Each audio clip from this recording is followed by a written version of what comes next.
दोस्तों दहेज दहेज दहेज, आखिर क्या है ये दहेज? जिसको देखो वो यही बात करता है। और हाँ, बात तो सब करते हैं लेकिन सिर्फ अपने अपने समय पे। जब लड़की की शादी करते हैं तो वही बड़ी अच्छा लगता है दहेज देना, लेकिन वहीं जब लड़की की शादी करते हैं और देने की बात आती है तो ये दहेज बुरा लगता है, लेकिन फिर भी देते हैं। वाह रे समाज, अजीब है ये तेरी माया। दोस्तों अभी कुछ दिन पहले बिहार में एक खबर सुना कि एक पिता ने अपना पाई पाई जुटाकर ससुराल द्वारा की गई मांग को पूर्ति करते हुए 20 लाख देकर अपनी जिगर के टुकड़े को शादी करके पराया घर भेज दिया। और अभी उसके हाथ से मेहंदी के रंग भी नहीं छूटे थे, तब तक एक बाप को खबर मिलती है कि ससुराल के लोगों ने उसे जलाकर मार डाला। जैसे ही उसको वो खबर मिलती है, बेचारा बाप रोता बिलखता जीत हालत में था। वैसे ही दौड़ते भागते अपनी बेटी के पास आया और उसने देखा कि उसकी बेटी वैसे ही जली हुई हालात में नीचे पड़ी है और ससुराल के लोग उसको वैसे ही छोड़ दिए हैं। दोस्तों ये घटना सिर्फ एक बाप की बेटी के साथ नहीं है, हर उस बाप की बेटी के साथ होता है जो अपनी फूल सी बच्ची को उस घर में भेज देते हैं जिस घर के लोग दरिंदे होते हैं, जिनका पेट कभी नहीं भरता। वो सब उस बाप से बार बार मांग करते हैं और एक बाप कैसे भी उस मांग को इसलिए पूरी करता रहता है क्योंकि उसे लगता है कि उसकी बेटी अच्छे घर में जा रही है। और हमें समझ नहीं आता कि जिस बाप के साथ इतना कुछ होता है वो बाप समझता क्यों नहीं है। आखिर उसको ऐसा क्यों लगता है कि जहाँ ज़्यादा पैसा देगा उसकी बेटी वहीं खुश रहेगी? आखिर वो इतनी बड़ी गलती कैसे कर देता है? दोस्तों मेरा मानना है कि जितना दोषी दहेज देने वाला है उससे ज़्यादा दोषी दहेज लेने वाला भी है। दहेज उन्मूलन एवं प्रतिषेध अधिनियम के तहत दहेज लेना और देना दोनों ही अपराध है।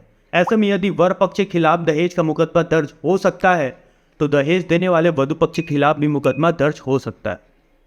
ये बात क्यों नहीं समझते सभी लोग? दोस्तों अगर बात करें शादी के बारे में तो ये हर इंसान की ज़िंदगी का एक महत्वपूर्ण मोड़, एक नया सफ़र होता है। एक बात ये भी दिलचस्प है कि एक रिश्ते जुड़ने के कारण तमाम और रिश्ते भी जुड़ जाते हैं। दो लोगों के जरिए दो परिवार आपस में एक बंधन से बच जाते हैं। समय के साथ साथ वो बंधन और भी मजबूत, वो रिश्ता और भी गहरा होता जाता है।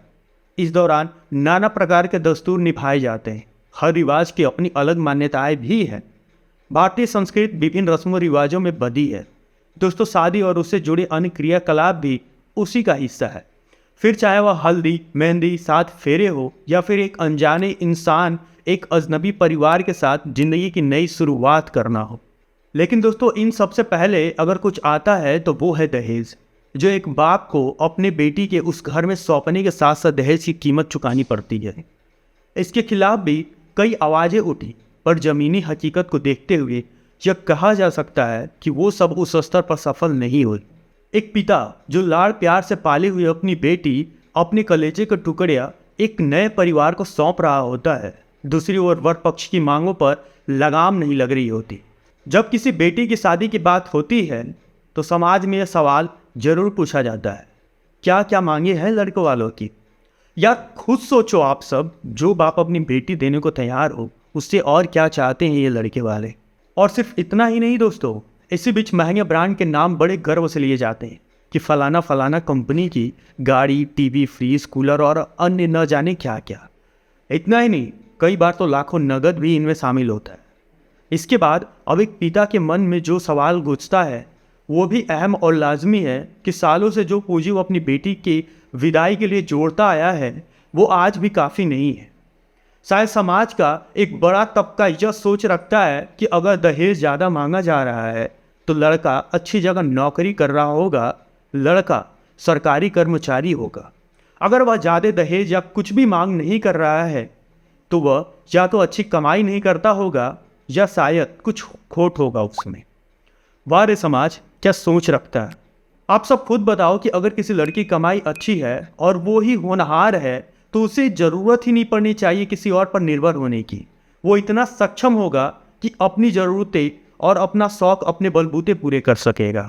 लेकिन दिक्कत यही है ना कि एक बाप समाज को देख के काम करता है और उसको लगता है कि वैसी जगह मेरी बेटी खुश रहेगी। माफ़ करिएगा इन शब्दों के लिए, लेकिन जाने अनजाने में वो अपनी बेटी को नर्क में डाल देता है। यार खुद सोचो आप सब कि कहीं ना कहीं जाने अनजाने में एक बेटी की बाप भी दहेज को बढ़ावा देता है। दोस्तों मेरा मानना है कि किसी भी ऐसे लालची इंसान के यहाँ अपनी बेटी की शादी ना करें। दोस्तों इन सब के बाद सवाल यह उठता है कि क्या शादी सिर्फ एक बंधन है या हो गया है सौदा। इतना दोगे तो शादी करें। समाज में ऐसा बोलने वाले भी बड़ी संख्या में मौजूद हैं। अगर सौदा करना होता है तो इसे रिश्ता बंधन जैसे शब्दों से क्यों पिरोया जाता है, और अगर सिर्फ नए बंधन जोड़ने के लिए है तो फिर इस दौरान महंगे ब्रांड और लाखों रुपए का जिक्र क्यों किया जाता है। मैं तो आप सबसे बस यही प्रार्थना करना चाहूँगा कि अपनी बेटी या बहन के शादी पे ज़्यादा ध्यान ना देकर उसकी पढ़ाई पे ध्यान दे, ताकि वो इस काबिल बन पाए कि कोई भी कभी भी आपसे किसी भी चीज़ की मांग ना कर सके। धन्यवाद।